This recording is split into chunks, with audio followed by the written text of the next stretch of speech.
Get a credit card that gives you what you need now. A low interest rate on everyday purchases and a place to transfer high interest rate balances. The PenFed Gold Contactless Card is our lowest interest rate credit card.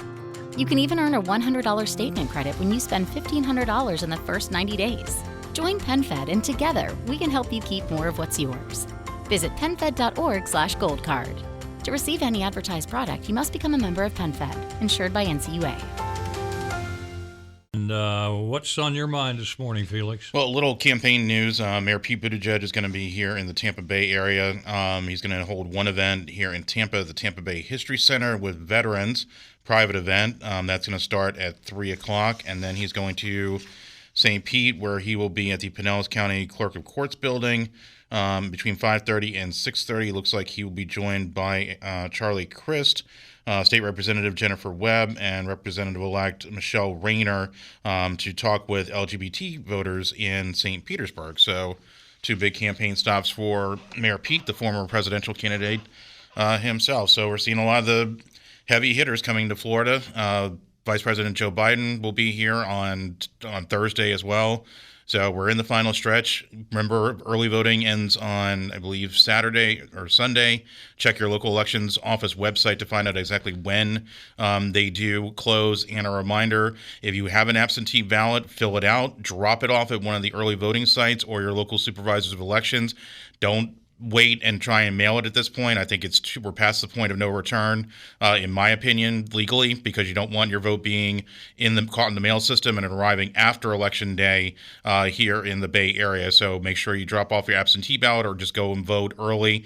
And remember, you have Amalie Arena open. You've got Raymond James Stadium open. So the big polling places are open here in the Bay Area, here in Hillsborough County, at least, where you can vote and probably not have to wait in any sort of crazy long line. Yeah, I thought I was going to do voting on the election day, and then as I'm watching this all unfold, and I'm thinking I usually like to get the temperature, right, see what's going on, feel election day. This year, I've been driving by Amalie Arena, some of the polling sites empty for early voting. Right. So I'm like, you know what? I'm getting it done this week. Today, I'm probably going to put my vote in. Are you going to vote? I think I'm going to vote today. Yeah. Either good. today or tomorrow. But the polling places, 7 o'clock they close, so I'm just going to go and get it done. Yeah, and even in Orlando, they opened up Amway Arena, where the Orlando Magic play, as part of their deal to restart the season when they decided to boycott. So you have the stadiums, basketball stadiums across the country that are open, but they're reporting that it's really helped out because it's taken the pressure off the smaller voting places where people may be in another part of Orlando or in Orange County. They're driving into Orlando just to go vote at the Amway Center. So you can see that effect where it's taking the pressure off of, where polling sites were having social distance, long lines may have been occurring. We're not seeing that as much here in the Bay Area, which is a good thing, but the turnout is still strong. How about, Natalie, have you voted yet? I did. I voted by mail. Oh, by mail? Yes, sir. Is Katie in there? She isn't, but I think she said she goes on Election Day, if I remember correctly. Yeah, I know she said earlier she was going to go on Election Day, but it'll be interesting. Well, for the social distancing, it makes the lines look so much longer. Right.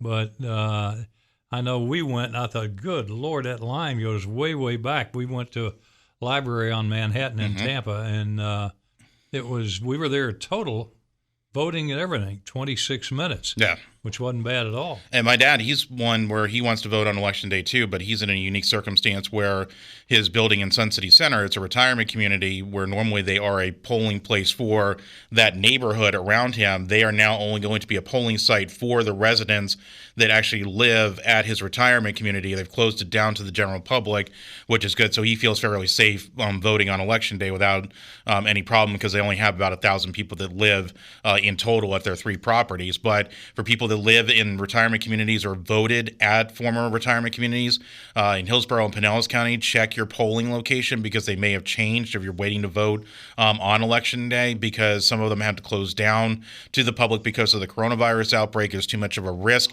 and they've now shifted to other locations and opened up other polling sites in community centers, libraries, and other public buildings in and around those areas as well. Yeah, it's going to be interesting to see what happens after the election. I mean, Ted Webb touched on it this morning in Webb's World, and police getting ready for the reaction.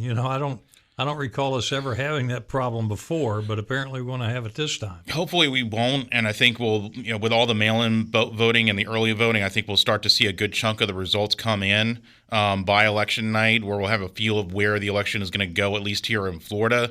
And some of the other states, they've really kind of taken a look at their election laws and kind of rolled back when they can start counting the early votes with their election board. So we'll see. Hopefully it'll go a lot smoother than what we thought is going to happen, thanks to, in part, because so many people voting early and voting in the volume that they are. Yeah, and as we said earlier, it might be a long time before we know who the winner of the election is, because there's so much talk about how close it's going to be. Right. And that means a very good chance that they're going to have to recount, and that this could end up in the courts before it's all over as well. Nobody vote at Amalie Arena this afternoon, please. Find another place. Oh, he's got to drive through there. It's open, but I'm just asking you nicely if you could find another place for me. Well, that's for sure. Anyway, let's see. Tomorrow is Thursday.